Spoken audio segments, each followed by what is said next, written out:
Olá, bom dia. Todos sonham em fazer uma carreira sólida e buscam os melhores caminhos para isso. Poucas pessoas se preocupam com o futuro, a aposentadoria.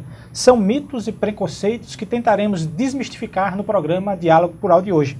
E para isso convidamos a psicóloga Márcia Toscano e Ismael Martiniano, coordenador de aposentados do Sinteste RN. Bom dia, Márcia. Bom dia, Ismael. Bom dia. Doutora Márcia, todo mundo se preocupa com o agora, com o trabalho, até porque vive um momento presente. E o futuro? Como se preocupar com a aposentadoria? Temos que poupar, temos que aprender a nos acostumar a sermos um dia um aposentado? Com certeza. E eu acho que a questão principal é porque nós somos hedonistas por natureza, o ser humano. Então a gente vive muito o agora, o prazer do hoje. Essa coisa de pensar no futuro não faz parte do latino-americano, principalmente do brasileiro. E é importante que a gente tenha em mente que com a aposentadoria vem algumas coisas, perda de gratificações, perda de algumas vantagens financeiras que a gente teria, a não ser que seja alguém que realmente tenha um fundo de pensão considerável. Tirando isso, que é uma quantidade mínima da população, realmente a pessoa teria que se preparar para os dias que as vacas estariam magras. Como é uma coisa que dá desprazer pensar, a gente vai adiando, como tudo na vida. E de repente a aposentadoria chega, está muito perto e não dá tempo a gente rever a questão das finanças, do orçamento, para poder a gente se preparar para os dias que virão. E aí a aposentadoria tem todo um peso financeiro, de perdas, de gratificações e de poder aquisitivo, e também do vigor de trabalho, de procurar coisas novas. E aí complica mais. Ismael Martiniano, como é que é essa relação lá no Sinteste? O aposentado que procura muito o Sinteste RN, ele procura o quê? E como é que você vê essa realidade dentro do serviço público? Não, primeiro, a realidade no serviço público ela é bem genérica, né? Porque o aposentado hoje no serviço público ainda é um privilegiado, vamos dizer assim, porque nós do serviço público, quando aposentamos, nós seguimos a carreira do ativo. A mesma política que o ativo continua, nós continuamos nela também. O reajuste quando vem para o aposentado, o ativo, um plano de carreira quando sai também sai para todos, né? Que o governo agora, inclusive, quer separar essa questão, quer tirar o aposentado, separar o aposentado do ativo, né? Que vai ser um ponto principal para a próxima luta desse ano, que vai se travar aí a nível de federação, né? A nível de FASUBRA. O governo já fez aquela separação com relação até à aposentadoria integral, né? Criou agora um fundo previdenciário para que os novos vão ter que contribuir para chegar a um teto. Isso também prejudica, não? Também, porque agora prejudica, mas ao mesmo tempo tira aquela visão que existe hoje no serviço público, que o aposentado ele só apenas passa o tempo, trabalhou, aposenta, vai lá para o INSS, né? Sem nenhuma condição melhor de ter uma vida após a aposentadoria mais digna, né? Porque ele não preparou financeiramente, ele não foi preparado para fazer algum investimento para após a aposentadoria, né? Ter uma vida, umas condições melhores de vida, né? Uma vida mais digna, mais saudável, né? A maioria dos aposentados hoje, ele falta, pela questão econômica, que não foi preparada para isso, ele também muitos vivem aí, coitado, pior do que alguns que não são aposentados, que vivem fazendo bico para pecular, né? Doutora Márcia, a questão da ociosidade depois da aposentadoria, essa questão do se preparar para praticamente uma mudança de vida, de uma rotina que se vinha e que se acabou e vai se mudar essa rotina. A senhora, como psicólogo, vê essa questão das pessoas que não se preparam e quando se deparam com essa situação ficam perdidas? Depressão, doenças cardiovasculares, tá? Doenças reumatológicas. E assim, é muito comum a gente ver uma pessoa que tinha uma vida saudável e ele até tinha um corpo saudável na medida do possível. E, de repente, quando chega a aposentadoria, começa a vir um monte de doenças, principalmente as psicossomáticas, né? E aí a gente tem uma realidade muito clara. Como eu falei anteriormente, não se prepara, não se está preparando psicologicamente os funcionários para isso, as pessoas de forma geral para isso. E é interessante a questão da ociosidade. Todos nós temos um ritmo de trabalho. Então eu saio da minha casa, eu acordo todo dia de 5h30 da manhã, coloco os meninos para a escola, tenho um ritmo de trabalho, meus filhos ainda estão estudando, né, tal. E aí eu vou para o Onofre Lopes, eu trabalho, eu saio de 5h30, tenho meu consultório, eu tenho um ritmo de vida que vai. Vai chegar um dia que eu vou ser convidada a não mais estar presente no hospital. Eu não posso mais ir lá para trabalhar porque eu não tenho mais o que fazer, porque eu me aposentei.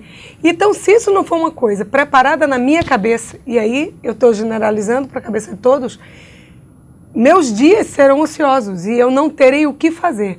Como autônoma, como psicóloga, eu até tenho consultório, eu posso ter uma atividade extra, mas aqueles que não têm, que fazem exatamente somente aquilo, ou ele se prepara para ter atividades freelance.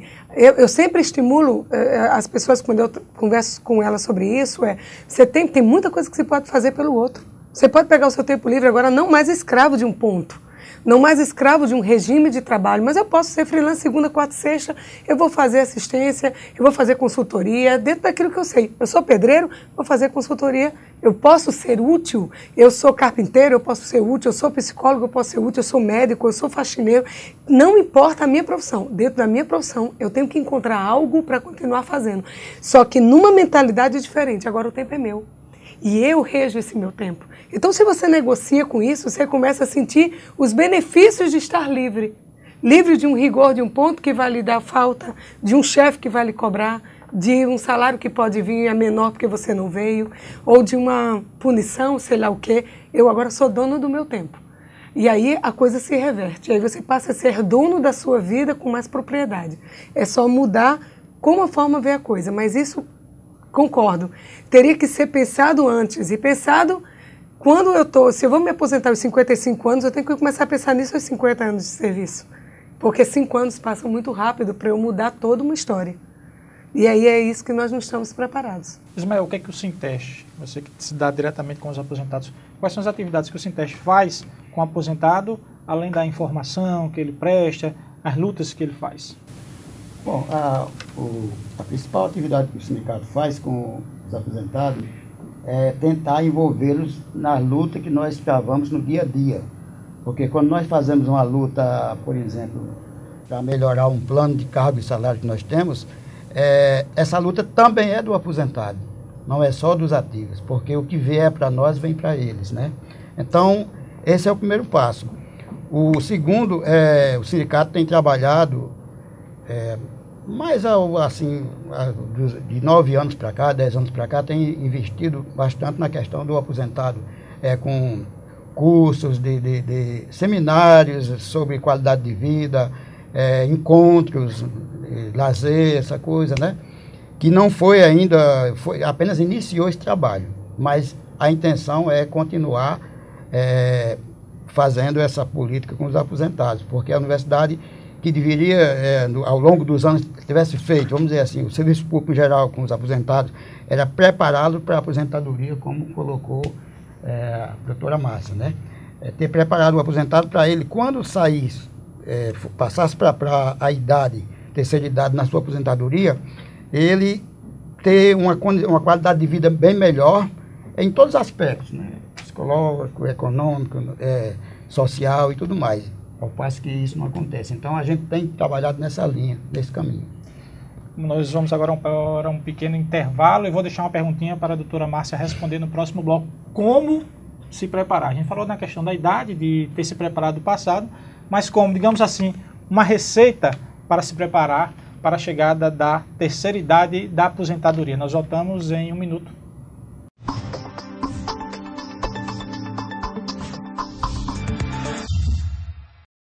Estamos de volta com o programa Diálogo Plural, conversando hoje sobre qualidade de vida no momento da aposentadoria. E nós deixamos uma pergunta anterior para a doutora Márcia, mais ou menos assim, como fosse uma receita para que a pessoa possa se preparar para quando fosse no momento da aposentadoria.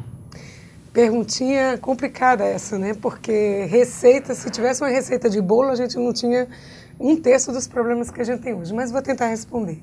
Eu acho que o primeiro ponto para qualquer pessoa que esteja assistindo esse programa, é fundamental que você entenda que é uma realidade. O tempo está passando, a idade vai chegar e você não vai poder protelar o relógio. né? Então, a primeira coisa, a gente precisa ter consciência temporal. É uma coisa importante. Eu hoje estou em 2013. Meu dia vai chegar. Vou fazer aniversário esse ano, vou fazer o ano que vem. E com o meu aniversário vem também o aniversário de tempo de serviço. E vai chegar um tempo que eu vou ter que parar. Principalmente para o funcionário público que tem uma coisa cronológica pela qual ele não pode correr. Até mesmo que se a gente trabalhar mais, a gente perde dinheiro, né? É o inverso. Então, para mim, esse seria o primeiro ponto, para você que está me escutando. É ter consciência da tua realidade, que esse tempo vai chegar. Quando a gente aceita essa realidade, aí a gente pode começar a se preparar para ela. Aí é um segundo momento. Então, primeiro, esteja claro, entender, compreender e aceitar que o tempo é o Senhor de todas as coisas. E também é o tempo do meu destino, no sentido de que ele vai chegar, minha aposentadoria é uma realidade. A segunda coisa, eu acho que é começar a ter um caminho inverso. A gente sempre diz que quando vai ficando velho, vai ficando menino, né? A Bíblia até cita isso, que a gente volta a ser menino em algumas coisas. E a ideia é essa. Quando se é criança, a gente se é egoísta por natureza. Então, a criança ela é egoísta naturalmente. Não é aquele egoísmo safado. Ela é egoísta porque ela está com fome, ela quer comer, ela está com sono, ela quer dormir. A prioridade é dela e dentro do que ela quer e deseja naquele momento, ela busca e vai atrás. Então, a gente vai crescendo e os outros vão ter prioridades. Então, a gente tem filhos, os filhos passam a ser prioridade, o trabalho é prioridade, as coisas do chefe é prioridade, as coisas da minha casa são prioridade, e vai sendo prioridade a vida inteira, muitos anos onde tudo é prioridade e eu não sou prioridade. É natural isso. Quando a gente vai se aposentar, então, o segundo receita que eu daria é, se está perto, se está chegando, está faltando 5 anos, 6 anos, a gente tem que começar a andar para trás nessa ideia e começar a se ter como prioridade. Meu tempo é prioridade, a minha vontade é prioridade, o meu lazer é prioridade. Então, é como eu falo sempre para os hipertensos lá do UOL, quando eu tenho oportunidade de falar para eles, eu digo, vocês têm que voltar a ser a prioridade da vida de vocês. Do que eu estou falando, meu querido? Eu estou falando de uma coisa muito simples. Eu quero sair, eu quero passear, eu quero conversar, começo a largar tudo. Eu começo a largar tudo porque eu quero ter um encontro de fim de semana com amigos, quero rever velhos amigos que o tempo vai destruindo, aí eu começo a procurar, ligar, saber onde mora. Isso tudo é um treino, porque a gente não está mais acostumado com isso. A gente vive em função dos filhos, do marido, vive em função da casa, vive em função de uma rotina de vida. Ressignificar, então, esse eu interior, essas vontades, o que é a minha prioridade, o que eu gosto de fazer. É aquela história do cara que tocava violão, que gostava de tocar sua serestinha. Aí o tempo vai, ele aposentou o violão. Meu amigo, o tempo de resgatar o violão é agora. Para poder, quando você chegar, você fazer sua roda de amigos. Tá entendendo? Você ter um sábado e um domingo maravilhoso e se reunir as pessoas. Outra coisa, pensar o corpo, que ele não é mais o mesmo. Então tem que rever, a gente tem que parar com esta ideia de que não, depois eu penso isso, agora eu vou comer minha dobradinha. Chega um tempo que o estômago não digere mais a dobradinha, não digere mais a cachaça, não digere mais o açúcar. A gente tem que repensar e botando o pé no freio, porque qualidade de vida na aposentadoria tem a ver com qualidade de vida e saúde. Não adianta eu ter uma vida intensa e chegar na aposentadoria, eu estou velho, aí meu coração não funciona direito, o rim não funciona direito, o pulmão não funciona direito. Eu não vou conseguir chegar lá com qualidade. Então, quando a gente pensa em qualidade de vida, a gente está pensando corpo, mente. E o lazer aí é importante. Então, a receita primeira é acreditar que o tempo vai chegar, ter consciência disso. Segundo, voltar a ter um pensamento voltado para si, para as suas necessidades, para aquilo que era importante que você deixou no meio do caminho. E a terceira é preparar o seu corpo para o tempo que há de vir. Se você conseguir fazer esses 3 eixos, você tem grandes chances de ter uma terceira idade muito melhor do que muita gente. Ismael, a questão financeira também pesa todo nesse contexto. Na questão dos aposentados, o que foi muitas vezes o governo facilitando muito a questão do empréstimo consignado para se ter isso, ter aquilo. E outra coisa, a família também em torno daquele aposentado começa a voltar para casa para viver aquela realidade. Lá no Sinteste, lá com os aposentados da universidade, essa questão do empréstimo consignado tem muito peso? As pessoas vão lá muito para ser aconselhadas sobre isso?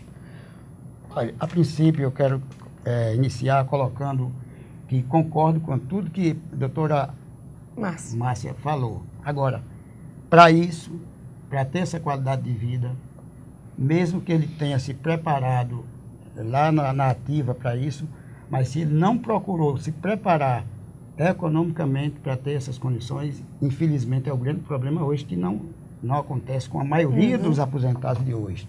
Porque ele também não se preparou financeiramente para isso, economicamente para isso, né? Porque alguns que, por iniciativa própria, hoje têm essa condição de ter essa qualidade de vida, de fazer, ter acesso a tudo que é lazer, bem-estar social, saúde também. Por quê? Porque alguns investiram na previdência privada, que aposentou-se do público, saiu com outra aposentadoria na frente, já melhorou a sua condição financeira. Outros investiram na questão de imóveis, né? Tem muitos aposentados aí, um grande percentual, não é assim a maioria, mas tem um grande percentual que hoje tem uma renda maior de aluguel de imóveis que ele preparou lá desde o início para a aposentadoria. Isso. E lhe dá uma condição de ter uma qualidade de vida maior. Agora, hoje, no geral, do aposentado, que é aposentado exclusivamente, vive da aposentadoria do INSS, né? Esse, que não é diferente da aposentadoria da universidade hoje, nessa questão dos bancos, o governo tem aberto um crédito, destinado um crédito para o aposentado, principalmente para o que ganha salário mínimo. Hoje, o aposentado que tem uma renda equivalente a 1,5, 2 salários mínimos, tem muitos que chegam o dia de comprar o medicamento e não pode mais. Aquele que o governo não dá. Não pode porque o seu dinheiro está todo consignado, o seu salário, né? E esse é um grande problema hoje, que eu considero que foi um mal que o governo fez para os aposentados. Concordo. Para os aposentados hoje. Para a maioria dos aposentados, né? Que o que não faz é porque não precisa, né? Mas que, no geral, todos fazem. O sindicato hoje vem observando essa questão. Está aí o companheiro Rebouças, que já colocou isso em outros momentos. Muitos aposentados vão ao sindicato tirar sua filiação, que custa 20, 30 reais, para complementar como é que dá o nome lá, para fazer o empréstimo? Consignado.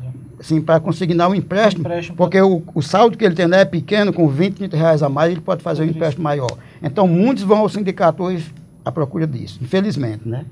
Mas isso é uma coisa que a gente tem que trabalhar. Eu não sei nem como a gente começar a trabalhar isso, porque, quer dizer, fazer com que ele desista daquilo não pode mais, porque quando o cara chega no banco e faz um empréstimo de 5 anos, ele está amarrado de 5 anos, né?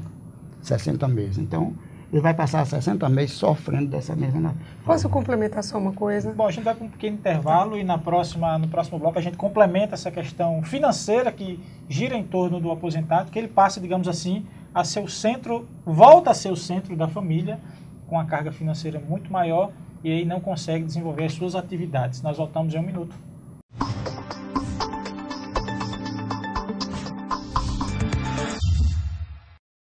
Estamos de volta com o programa Diálogo Plural, conversando hoje com a psicóloga Márcia Toscano e com Ismael Martiniano, dirigente do Sinteste RN, na relação com os aposentados. Doutora Márcia, a gente vinha falando na última vez, no último bloco anterior, sobre a questão financeira, orçamentária, em que a família retorna para dentro de casa e muitos aposentados têm que sustentar novamente filhos e depois netos, e aí vai, a condição financeira se perde. Como é que se faz para se preparar, não é nem se preparar, mas para conviver com essa situação? Eu diria que, na realidade, você teria que começar a tentar matar o mal pela raiz antes. Então, na verdade, é justamente isso. Muitos pais de família, pais e mães, né, porque a gente tem hoje uma realidade que muitas mulheres sustentando, levando a casa nas costas. Então, muita questão dos adultos que eles vão cultuando, eles vão desenvolvendo uma estrutura em casa que ela é errada, que é em cima de um mantenedor. Então, na verdade, a gente tem filhos que não assumem suas responsabilidades, então fazem menino, vão botando para dentro de casa, aí vovô paga, vovô toma conta, vovô sustenta. E essa ideia do vovô sustenta, se você não corta, você não começa, primeiro que você não está ajudando seu filho, né? Porque um dia você morre, você tem um ataque cardíaco, morreu fulminante e a família inteira se desestrutura. Por quê? Porque aquele eixo da família morreu. Então, na verdade, você não está ajudando. Você pensa que está ajudando, mas você não está ajudando em nada. E aí, realmente, você teria que ir trabalhando essa questão do dizer assim, o famoso pariu Mateus que balance, né? Você vai começando a dizer assim, meu filho, tudo bem, eu estou ajudando aqui a escola do seu filho, mas eu só vou ajudar até tal mês. Tal ponto. Até tal mês. Então, por exemplo, você tem um ano 2013 para se virar. Vá fazer curso e vá, porque você tem filho, você tem uma família agora, você tem minha filha, olha, não posso fazer nada, né? Eu não tenho como sustentar porque eu tenho que pensar na minha vida. Então, na realidade, esse senso errado e doentio, doentio porque adoece você e a família inteira do ponto de vista social, de que eu dou conta, isso prejudica a tua vida lá na frente, né? Mas o que eu estava querendo só lembrar, eu concordo com você. Realmente é muito difícil hoje manter uma vida de lazer e manter uma vida de sossego se a gente está afundado em dívida até aqui. Mas tem práticas baratas, como, por exemplo, almoço comunitário. Faz tempo que eu não vejo você. Eu ligo para você. Se eu não tiver... Todo mundo hoje tem um celular. Eu ligo para você. Meu amigo, você vai fazer o que amanhã? Nada, eu estou na sua casa. Então, olha, o que é que você almoçou hoje? Feijão verde. Eu almocei feijão preto. Amanhã a gente vai fazer o RO. E a gente vai juntar. Eu junto meu galeto com o seu feijão, com sua farofa, a gente vai para sua casa. E vamos botar a conversa fora. Creia, psicologicamente isso é maravilhoso. E enquanto as crianças estão brincando lá no fundo do quintal, jogando bola, fazendo tudo, a gente está conversando, jogando conversa fora. Isso passou-se 4 horas e meia. Eu desanuviei, como diz o matuto do interior, o meu juízo. E eu sossego. Então, aquela crise de hipertensão que eu teria de noite, eu não vou ter mais, porque o dia foi muito gostoso. Então, tem muita prática de coisas que a gente fazia antes e que não se faz mais. E que isso não custa dinheiro. A gente que tem aquela ideia de que o lazer só é legal se eu pego a família e levo para um restaurante caro. Hoje, qualquer restaurantezinho, qualquer almoço para 4 pessoas é R$80. Eu não posso. Mas eu posso juntar minha comida, eu posso convidar um colega para comer cuscuz na minha casa. Faz um cuscuz temperado. O problema não está na comida, o problema está no encontro. Então a gente não faz mais coisas que é de se encontrar, de conversar. Nossos filhos não fazem mais. A gente está na era do Facebook. É o povo num restaurante conversando pelo celular. Quando eu tiver com 60 anos, que eu já não tenho agilidade de conversar pelo celular, eu esqueci como é que se conversa. Como se bota a prosa para fora. Então, se você quer, meu amigo, você está me ouvindo, envelhecer legal, volte a fazer as coisas, que é se relacionar. E isso não precisa de dinheiro. A família é importante nessa parte. A gente falou muito da questão do aposentado em buscar essa, digamos assim, essa independência, colocando cada um no seu lugar e tentando realmente resgatar. Mas como a família pode se preparar exatamente para esse aposentado? Com certeza. As relações familiares hoje, como é que são? O filho que sai de manhã, o filho que chega. Não é questão de pedir a bênção. A questão é que ninguém conversa mais. A própria TV está lá, ninguém mais se conversa. Ninguém mais troca figurinha. Ninguém mais conversa sobre o que aconteceu no dia. Conforme isso vai passando e a pessoa vai envelhecendo, mais longe os filhos. Os filhos vão sair de casa. O ideal é que saiam mesmo. Fica você e sua companheira. Se a companheira falecer, você vai ter que ter amigos, você vai ter que ter uma rede social de suporte. Porque os filhos vão, cada um para sua casa. Hoje eu tenho um pai que tem Alzheimer. E a gente vai, mas assim, tem 3 dias que eu não consigo ir ver meu pai. Porque eu chego em casa 8 da noite, 9 ele já vai estar dormindo. Então, assim, a gente precisa ter uma rede social, porque os dias vão chegar, a realidade vai chegar. E cada um está na sua casa. Então a família tem que resgatar o almoço em família. Você está entendendo? Essa coisa de cada um para o seu lado. Bom, tira um dia, um domingo. O domingo da família. Vamos resgatar isso, essa prática. O domingo da família. Primeiro domingo do mês. Todo mundo, filho, neto, cachorro, papagaio, periquito, todo mundo se reúne para estar junto. Isso ajuda muito aos velhos da casa. Eles podem até sobreviver a 3 fins de semana sozinhos. Porque eles sabem que no primeiro domingo do mês vai estar todo mundo reunido. Mas a gente não perdeu essa prática. Ismael, o sindicato, o que trabalha, ou se tem algum trabalho, para exatamente resgatar o aposentado nessa questão de isolamento? Já que o sindicato é uma união de pessoas, né, em torno talvez de lutas comuns, como é que ele trabalha exatamente para resgatar esse aposentado que não fique na ociosidade? O ano passado nós demos início a esse trabalho e nós realizamos dois encontros de aposentados que traz exatamente essa questão, né? Nesses encontros que a FURNE hoje faz e a associação faz, mas nós também já vínhamos fazendo isso e vamos continuar fazendo.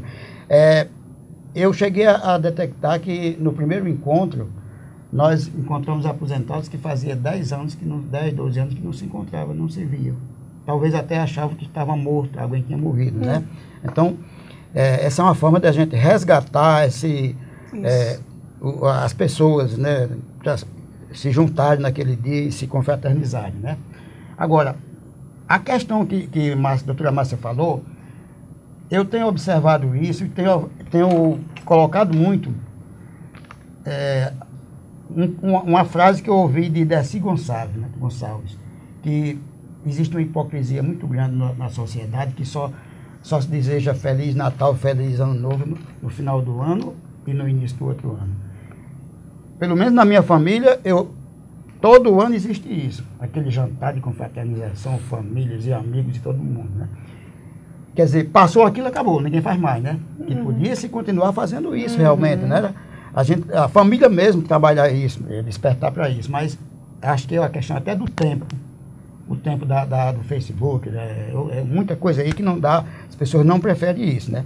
Mas eu acho que o sindicato, a partir de agora, eu entrei na coordenadoria de aposentados e quero fazer esse trabalho para os aposentados, chamar os aposentados para a gente discutir de que forma fazer encontros, seminários, né? E também despertar o aposentado para vir lutar conosco nas lutas que vai se travar por aí esse ano e não sei até quando vai ter que se lutar em defesa do nosso direito, do nosso salário, que é a mola principal, né? A vida é saúde e para a saúde também, em muitos momentos, precisa ter dinheiro. Isso. Não tiver dinheiro, não tem a saúde, não tem a qualidade de vida, né? Então, a gente está chegando no final do nosso programa Diálogo por Hora, falta mais ou menos 1 minuto. Tem uma perguntinha aqui que eu não vou deixar de fazer. Nós temos, em 30 segundinhos, nós temos que ter medo do envelhecimento? Se a gente se preparar para essa realidade, a gente fica sem medo. Vou só repetir uma coisa que eu disse para mim. Vou fazer 49 anos agora e já estou dizendo para todo mundo que sou cinquentinha. E as pessoas se assustam. Eu digo, por que você está dizendo que tem 50 anos? Eu digo, porque quando eu chegar nos 50 eu não vou sofrer. Então eu quero terminar o programa dizendo uma coisa para você. Você que está em casa, você que é pai, agora tem crianças novinhas, você só vai ter uma velhice saudável, uma família saudável, se você trabalhar com os seus filhos hoje as relações. A base de tudo está nas relações familiares. Se você tem uma relação familiar saudável, meu amigo, você pode ter 30 anos, 40, 100 anos. A relação vai permanecer saudável. Mas se você tem uma relação doentia em casa, onde as pessoas não se falam, não se respeitam, não se amam, não se curtem, creia, você vai ter uma velhice pobre. Pobre não de dinheiro, mas de relações, de afeto. E aí você tem uma velhice muito ruim. Então a base de tudo está nos preparar hoje.